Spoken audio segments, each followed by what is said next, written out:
Welcome to Health with Hashimoto's, a podcast for you if you are diagnosed with Hashimoto's, wondering if you might have thyroid problems, or you're at risk for this autoimmune issue because of genetics. Exhausted and overwhelmed, you long to feel like yourself again, but you don't know where to start. Welcome to the Exhausted Mom's Path to Whole Health. Hi, I'm Esther.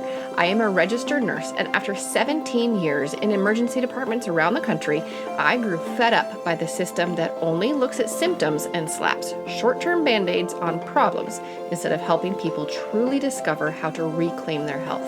I went back to school for holistic health, and I am here to help you discover your next step on your journey to whole health. Whole health is made up of body, mind, spirit, diet, and environment. Changes can be made in any of these areas to help you create better health. Each episode of this podcast will provide simple and true tips so that you could take action immediately. Let's dive into today's topic. Can a virus cause Hashimoto's? If so, does it have to be a specific virus, or can any virus cause Hashimoto's? Back in episode 4, I introduced you to the 8 common triggers in Hashimoto's. Now, for every autoimmune disease, you have 3 things. You have a genetic factor, you have a gut component, and then you have 1 or more triggers. So those are the 3 things. And then of those triggers, you can have, like I said, 1 or more, and I listed 8 common triggers. One of those common triggers is viruses. In the last several episodes, we have been talking about some of the specific triggers and simple and sustainable things you can do to combat those triggers if they are issues that you deal with. In episodes 7 and 8, we talked about stress. In episode 9, I talked to you about vitamin D and why it is so important to know your levels and to supplement if you need it. Episode number 10, I talked about blood sugar. Episode 11, we talked a bit about gut health and foods to avoid. And in episode 12, I didn't talk to you about a trigger at all. Instead, I gave you a key for a happy holiday season since it was the beginning of November when I was recording it. Today, we're going to dive back into the triggers and we're going to talk about viruses. Now, when I listed out the triggers, number 8 was infections of any kind. So yes, viruses fall into that, but so do things like bacterial infections or even parasitic infections or molds.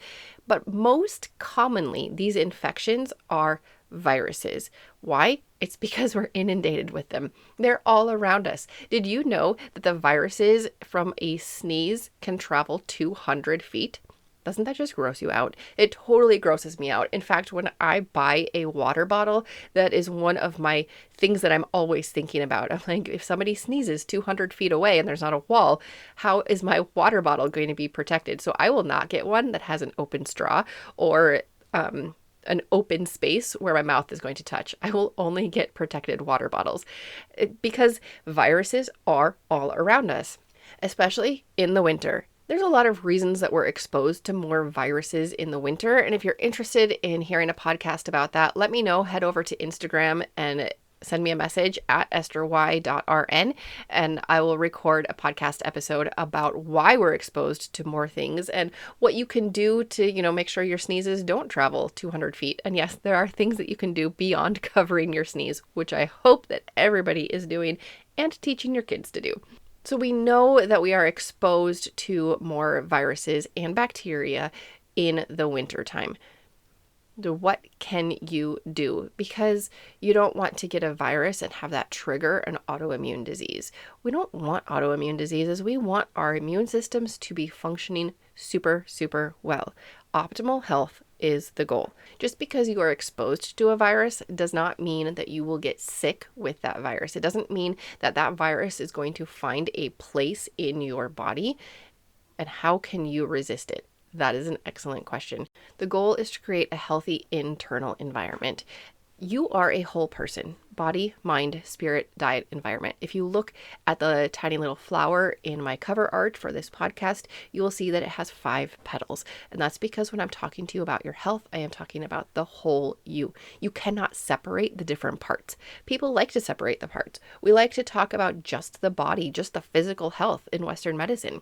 Well, that was one of the things that drove me crazy because I know that you're a whole person. Everything is connected. Your thoughts, your stress, it impacts your physical health. Everything is connected: body, mind, spirit, diet, environment. So we have to focus on the whole you. We want to create a healthy internal environment so that you have the resources to fight the viruses when you come in contact with them. The internal environment can really impact the outcome when you get sick. Not if you get sick, we all get sick. When you get sick, it doesn't matter what infection comes along. People with comorbidities, people who are already sick or dealing with things, people who have a poor internal environment do not do as well when they get sick. Your goal is to get healthy on the inside, because when your immune system is trying to clean up those comorbidities, those other things going on, then it can become confused, overworked, or even downregulated. Then it can develop an autoimmune disease. And that's what we're trying to avoid. And if you already have an autoimmune disease, of course, you don't want to get sick with another virus and potentially make things even worse. So there are some specific things that I'm going to give you today that you can do to help yourself be healthier when you are exposed to viruses, bacteria, and even mold. But to answer my first question, is there a specific virus that causes autoimmune diseases and Hashimoto's in particular? No. There's not. There is a popular health influencer who says that there is one specific virus that causes it, and I'm going to say no, there is not. There are a whole bunch of viruses, and when your body is attacked, when your body is fighting the virus, any virus, that's when it can become confused. You need to be healthy overall. There are simple ways to reduce your threats, like don't smoke, for example. Reduce your other pollutants. There are so many toxins and chemicals in personal skincare. It's just crazy. So reduce those threats. If you have the opportunity to switch your antiperspirant and take out the aluminum, awesome. Do it. That's one simple way to reduce the overall burden on your body and reduce the threats to your immune system.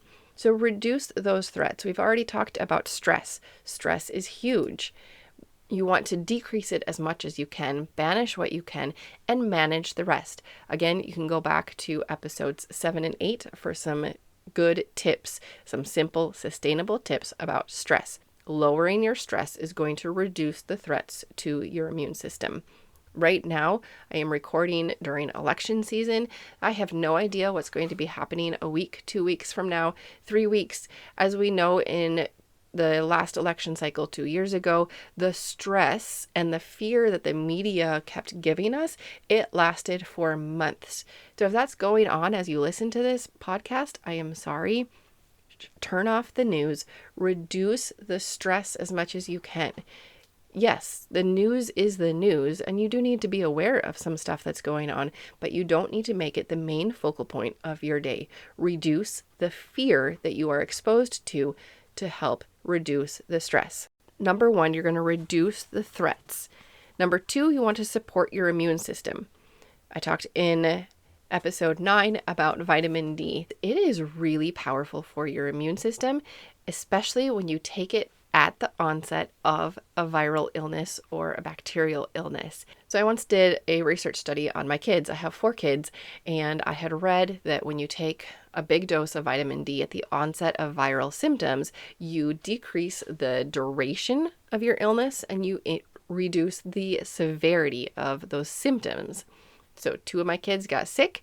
I gave them a big dose of vitamin D, and then life went on. By the time the next 2 got sick, I had kind of forgotten about that research, and so I didn't give them a big dose. I did the other things, the elderberry, the zinc, the extra fluids, the extra sleep, all of those things.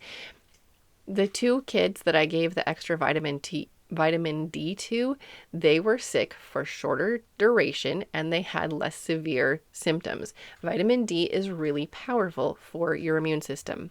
Another research study showed that increased D levels were associated with a significant 2-fold reduction in the risk of developing acute respiratory tract infections, with a marked reduction in the percentage of days ill. So again, the vitamin D studies show that you're going to be sick for a shorter duration, and you're going to reduce your risk of getting sick in the first place. So go back to episode 9 and listen to that vitamin D episode if you have not listened to it already. Vitamin D is another way that you can support your immune system. Another simple way to support your immune system is a hug. A hug decreases stress levels, which I already talked about I think that one was in episode 8, but it increases your immune response. So go give somebody a hug. Go give a pet a hug. Go give a person a hug. There are simple things that you can do to support your immune system. In the next episode, we're going to talk about strengthening defenses. And then in the episode after that, I'm going to talk to you about one specific virus that gets blamed for Hashimoto's and a book that goes along with that. Make sure you subscribe and follow this podcast so you hear the episodes as soon as they come out. If you are just getting started on your Hashimoto's journey, I do have Hashimoto's 101. It's a free PDF that you can get at healthwithhashimotos.com/guide. You can get that. But if you want to go deeper and if you want to know the number one thing you personally can start with to begin regaining your health with Hashimoto's, I am offering 1-hour coaching sessions so that you can get your next step. You want to know how to kickstart your own health journey, and that's what we're going to cover. I'm going to listen to your story, to your personal journey so far, and together we're going to figure out what is one simple thing that you can do on your journey, because it has to work in your life. It has to be real. It has to be true. It has to be sustainable. It has to be simple. It has to work for you. So that's what we're going to uncover in our health coaching session together. You can go to Health with Hashimoto's and click the Get Started or click the Book Now and book your coaching session with me so that you can have your own Hashimoto's health session. I will see you in the next episode where we're going to dive into more ways that you can strengthen your defenses so that you can have a healthy winter this year.